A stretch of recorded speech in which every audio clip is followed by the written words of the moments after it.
Every time I hear someone say my website isn't working because I need better SEO, I sit back in despair because that's not the problem. Your site isn't failing because of SEO, it's failing because it doesn't connect with anyone.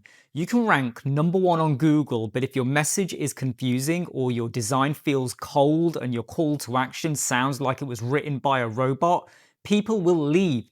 SEO can't always just fix that. The real issue isn't visibility, it's clarity.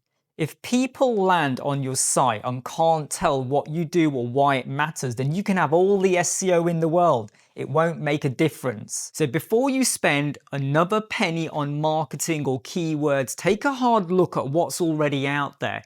Is your headline clear? Is your offer simple? Does it sound human? If you can fix all of that, then your SEO may start working. And that's not because the algorithm suddenly loves you, but because real people finally understand you and your website.